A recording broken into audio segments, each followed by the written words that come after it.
Viventes, se lemos os evangelhos com atenção, veremos que existe uma tônica na relação entre Jesus e os discípulos.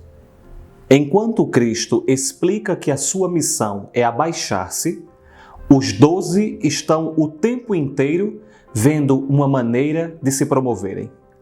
Há uma cena que demonstra isso de forma muito clara e que será o nosso exercício deste mês. Lembremos, nós estamos durante esse mês nos dedicando a isso, a nos parecermos com Jesus, a vivermos juntos em comunhão, toda a comunidade, o selo, ser como Ele. E nós vamos meditar hoje numa cena importantíssima do Evangelho, a lógica dos discípulos diante de Jesus, a nossa forma de agir como a dos discípulos e a maneira que Jesus age que deve ser a de cada um de nós. Jesus está seguindo para Jerusalém. Atenção! Ele percebe que o caminho está afunilando cada vez mais, que o risco cresce a galopes, que a cruz será inevitável e anuncia pela terceira vez a sua morte.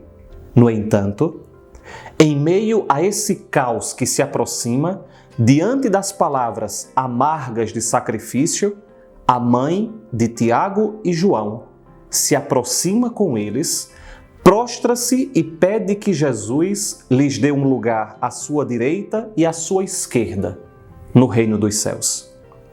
Vejam, o Filho de Deus está anunciando a sua morte, mas nós estamos preocupados com privilégios, em aparecer. Atentem para isso. Jesus está caminhando para Jerusalém. Pela terceira vez, diz o Evangelho, Jesus anuncia a sua morte. Jesus está sendo conduzido pelo Espírito para Jerusalém. É lá que ele amará até o fim. É lá que ele levará o seu sacrifício até a morte e morte de cruz, como diz São Paulo. E Jesus, pedagogicamente, compreendendo a limitação dos discípulos, Jesus vai anunciando isso a cada um deles. Jesus vai preparando o coração daqueles homens para um momento trágico da cruz, mas para um momento que depois repercute na ressurreição. Porque, lembrem disso, o amor até o fim, ele é realizado na cruz, ele é explosivo na ressurreição. Jesus então vai dizendo aos discípulos aquilo que vai acontecer.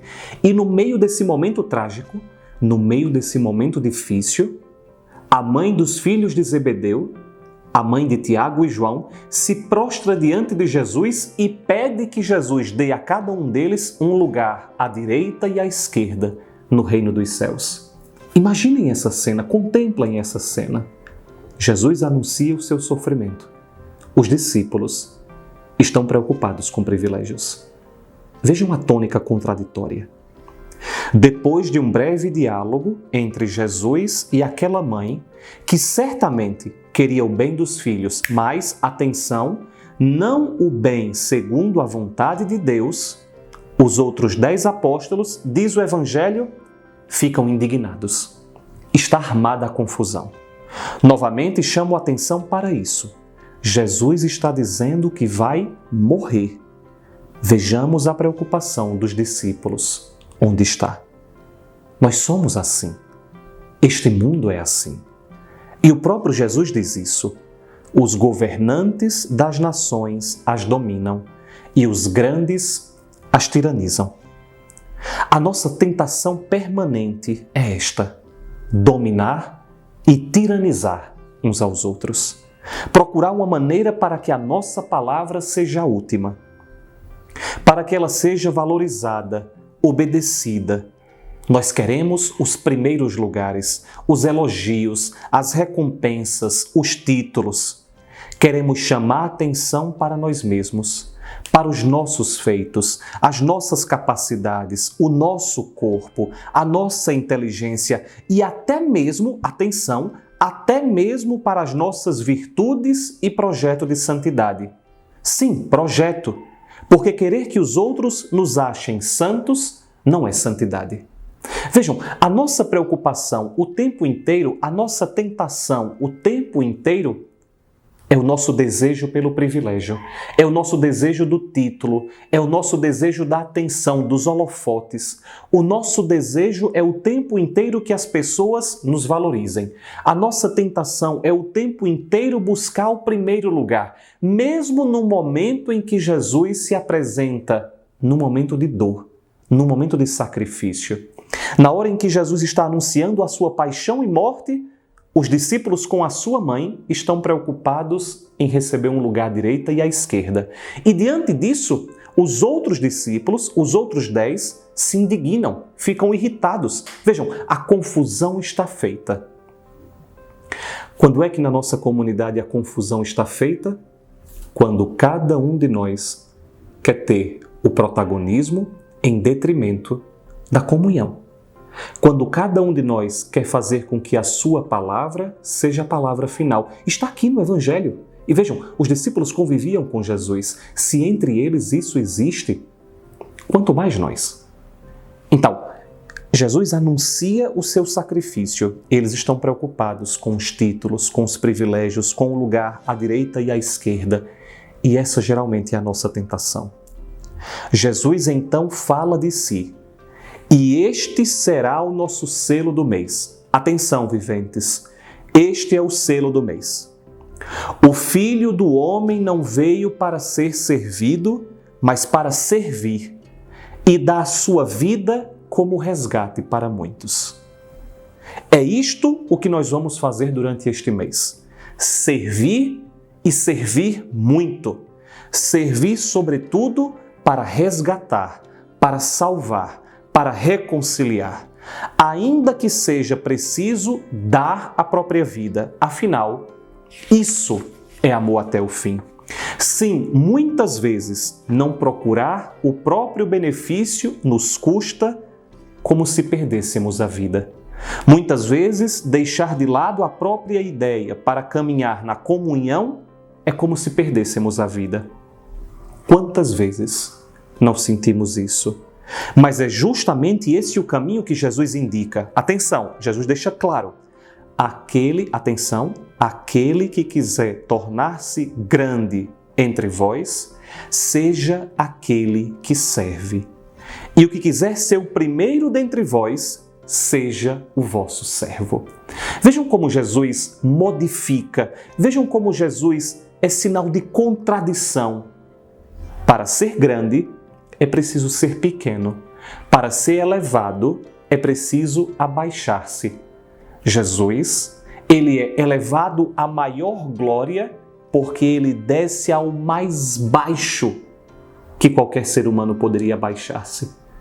Lembremos sempre, nenhum de nós pode ir tão baixo onde Jesus não esteja mais baixo do que cada um de nós.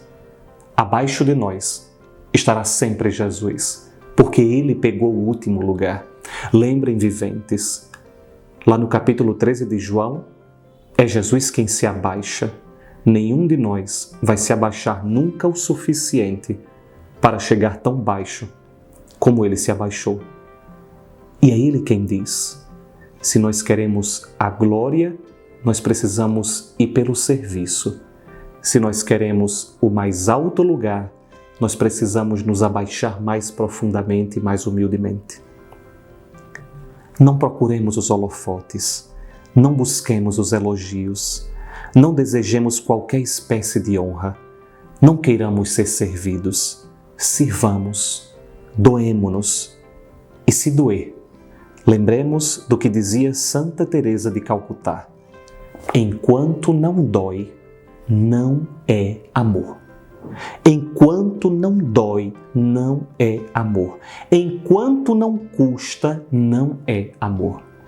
Nós temos que parar com essa tolice desse mundo moderno de imaginar que amor, que amar é um sentimento, que amor, que amar é algo que eu sinto antes de tudo.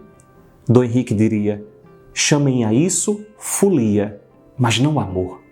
Amor é cruz, amor é doer, amor é custar. Sim, servir custa, essa é a verdade. Ofertar-se custa. custa, perder custa, abaixar-se custa, mas isso e não outra coisa é amor. Por fim, procuremos servir as pessoas, atenção, por amor a Deus. É bom que nós sirvamos as pessoas, mas Jesus está dizendo aqui, atenção, viventes, o nosso serviço não é segundo o critério do mundo. O nosso serviço é segundo Cristo. E Jesus diz, veja, nós estamos vivendo o selo, ser como Ele. Eu vim não para ser servido, mas para servir e dar a minha vida em resgate de muitos. Procuremos servir as pessoas por amor a Deus, vendo o próprio Jesus em cada uma delas. Não procurando recompensas, não procurando, atenção, não procurando nem mesmo a própria santidade. Sirvamos por amor a Deus, sabendo que estamos servindo o próprio Cristo. E isso, não outra coisa, isso resgatará muitos, não para nós mesmos, mas para Deus, a quem devemos dar verdadeira glória. Por isso, neste mês, viventes, sejamos como Jesus e sirvamos, lembrando sempre, quem se fizer pequeno nesta vida, será grande no céu. É uma questão de lógica. Melhor ser grande de uma grandeza que não acaba do que ser grande de uma grandeza perecível. Para isso, servos aqui nesta terra. Sempre nele.